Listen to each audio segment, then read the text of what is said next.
कार्यक्रम के प्रायोजक हैं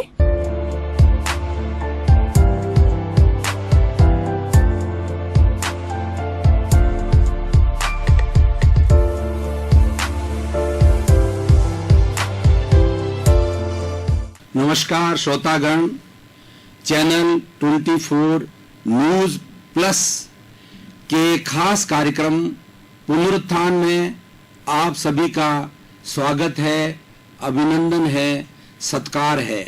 मैं प्रोफेसर सोहन राज तातेड़ आज आपको संस्कृति और संस्कार विषय पर बताना चाहूँगा कि संस्कृति और संस्कार के द्वारा किस तरीके से हमारा पुनरुत्थान हो सकता है। दो शब्द है, संस्कृति और संस्कार। संस्कृति संस्कृत से बनता है।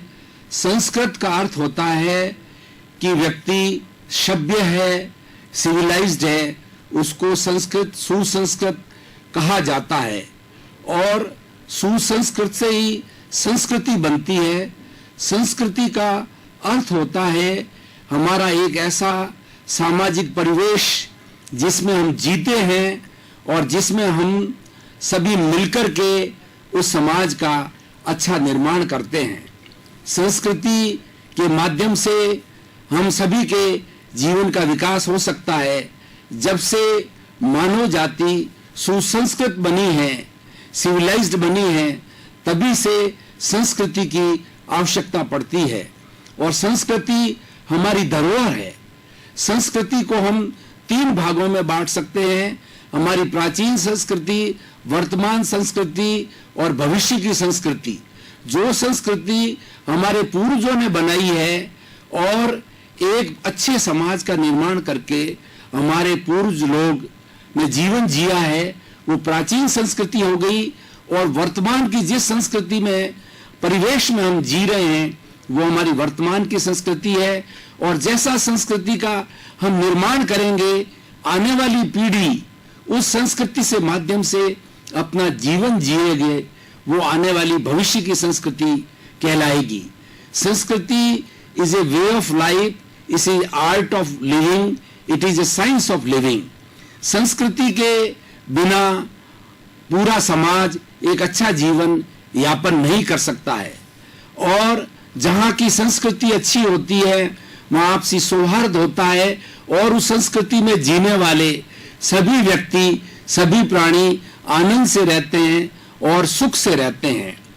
और जिस देश की संस्कृति खराब होती है, जिस परिवार की संस्कृति खराब होती है, जिस जगह की संस्कृति खराब होती है, वहाँ का वातावरण दूषित होने के कारण प्रगति नहीं हो सकती है।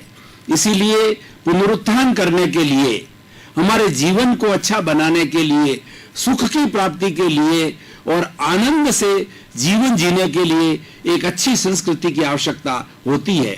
भाइयों और बहनों, बड़े गर्व की बात है, हमने भारतवर्ष में जन्म लिया। हमारे भारतवर्ष की संस्कृति बहुत ही उच्च संस्कृति प्राचीन समय से रही है। मैं आपको वेदों से प्रारंभ करता हूँ कि वेदों से लगाकर बाद में उपनिषद, ब्राह्मण और स्मृतियां और कई तरह के ग्रंथ आए। उसके अंदर जो हमारी संस्कृति मालूम पड़ती है, तो उस संस्कृति से हमें मालूम पड़ता है कि हमारी भारत की संस्कृति कितनी उच्च थी। भारत एक ऐसा देश है जिसने दुनिया को जो है वो मानवता सिखाई, दुनिया को अच्छा जीवन जीना सिखाया। इसलिए हम कह सकते हैं कि हमारी संस्कृति बहुत ही ऊंचे दर्जे की है। अब मैं आज के इस चिंतन के दूसरे बिंदु संस्कार पे आता हूं। संस्कार का अर्थ होता है कि हमारे विचार, हमारे दिमाग के अंदर क्या चिंतन चल रहा है, उसको संस्कार कहा जाता है। संस्कार को धारणा भी कहा जाता है, चिंतन भी कहा जाता है। यानी हम क्या सोचते हैं वो संस्कार कहलाता है। संस्कार भी 3 तरह के होते हैं, हमारे भूत के संस्कार, वर्तमान के संस्कार और भविष्य के संस्कार।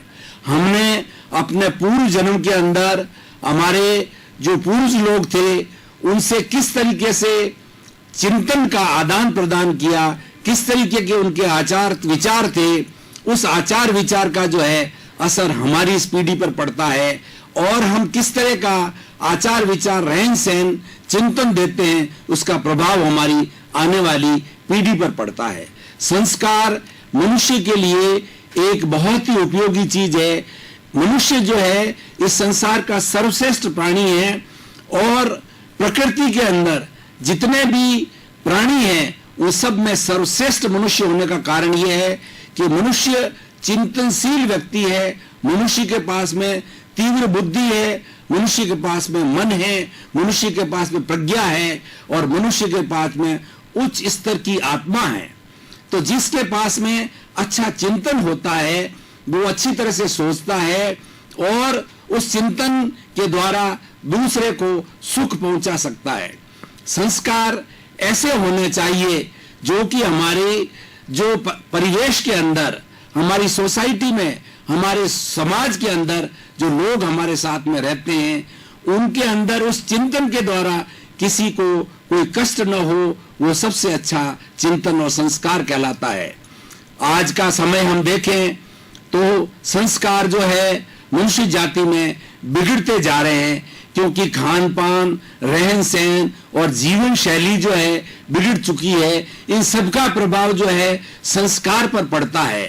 तो संस्कार को अच्छा बनाने के लिए हमें अपनी दैनिक जीवन शैली को अच्छा करना पड़ेगा, हमारी संस्कृति को अच्छा करना पड़ेगा। अब हम संस्कृति और संस्कार दोनों को मिला करके देखें तो जैसी संस्कृति होती है वैसे संस्कार बनते हैं, जैसे संस्कार होते हैं वैसी संस्कृति बनती है। यानी संस्कार और संस्कृति एक दूसरे के पूरक है, एक दूसरे को बनाने वाले हैं और एक दूसरे के सहयोगी है। इसलिए अच्छी संस्कृति बनाने के लिए अच्छे संस्कारों का होना जरूरी है। अब प्रश्न है कि हम संस्कार अच्छे कैसे पैदा करें। संस्कार अच्छे पैदा करने के लिए प्रारंभ से जब बच्चा बोलने लगता है, जब बच्चा समझ आती है बच्चे के, तो बच्चे की सबसे पहली जो पाठशाला होती है माँ होती है। अगर माँ सुसंस्कृत है, वेल सिविलाइज्ड है, अच्छी संस्कृति की है, तो वो अच्छे संस्कार अपने बच्चे के अंदर रोपित करती है और बच्चा सबसे पहले अपनी माँ से सीखता है। इसीलिए कहा भी गया है कि मदर टंग यानी जो हमारी मातृभाषा होती है वो माँ सिखाती है, उसी तरीके से सबसे पहले संस्कार देने वाली होती है हमारी माँ होती है। तो माँ जैसी होती है वैसे ही संस्कार मिलते हैं। इसलिए जो माता पिता होते हैं उनको सुसंस्कारी होना बहुत ही जरूरी है।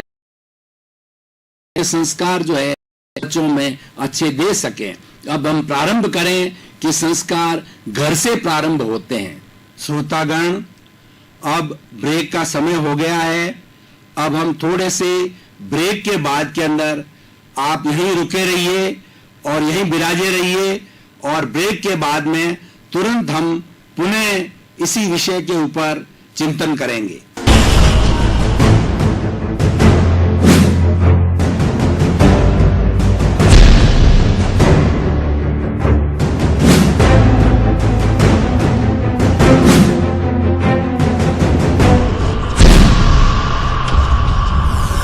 श्रोतागण, पुनः आपका जो है स्वागत है और हम पुनः प्रारंभ कर रहे हैं इसी विषय पर। घर में बच्चा माँ बाप, दादा दादी, भाई बहन के साथ में रहता है तो उसके अंदर एक दूसरे का बर्ताव कैसा है, एक दूसरे का व्यवहार कैसा है, उससे बहुत कुछ सीखता है और वही उसके अनुसार व्यवहार करने लगता है। इसीलिए घर का संस्कारी होना भी बहुत जरूरी है। घर के अगर सभी सदस्य संस्कारी होंगे, अच्छा चिंतन रखने वाले होंगे और संस्कार बिगड़ते हैं वो नेगेटिव थिंकिंग से बिगड़ते हैं। यानी हमारी जो नकारात्मक सोच है वो नकारात्मक संस्कारों को पैदा करती है और सकारात्मक सोच है वो सकारात्मकता पैदा करती है। कैसी भी परिस्थिति हो उसके अंदर अगर व्यक्ति पॉजिटिव थिंकिंग रखे यानी वो विधायक भाव रखे तो वो दुख में से भी सुख निकाल सकता है। मैं आपको एक उदाहरण देना चाहता हूं कि जब हम कभी भी कोई वाहन चला रहे होते हैं और वाहन चलाते हमारे वाहन का अनबैलेंस हो जाता है और हमारे हल्की सी चोट लग जाती है, तो यहाँ पर दो तरह का चिंतन आता है। हम मन के अंदर दुखी होते हैं और हमारे क्षोभ होता है, हम निराशा में चले जाते हैं कि मेरे ये छोटी सी जो है वो दुर्घटना हो गई। लेकिन जो पॉजिटिव थिंकिंग वाला व्यक्ति होगा, अच्छे संस्कार वाला होगा, वो सोचेगा कि मुझे हल्की सी खरोच आती है, अच्छा हुआ ईश्वर की कृपा से कोई बहुत बड़ी दुर्घटना नहीं हुई, हो सकता है कि बहुत बड़ी दुर्घटना हो सकती थी। इस तरीके से हम विधायक भाव रखते हैं तो कभी भी हमारे संस्कार खराब नहीं हो सकते। और जैसे जैसे व्यक्ति का चिंतन और संस्कार होता है, उसका एक ओरा होता है। हमारे सिर के चारों तरफ जो है वो एक रंगों का ओरा बनता है।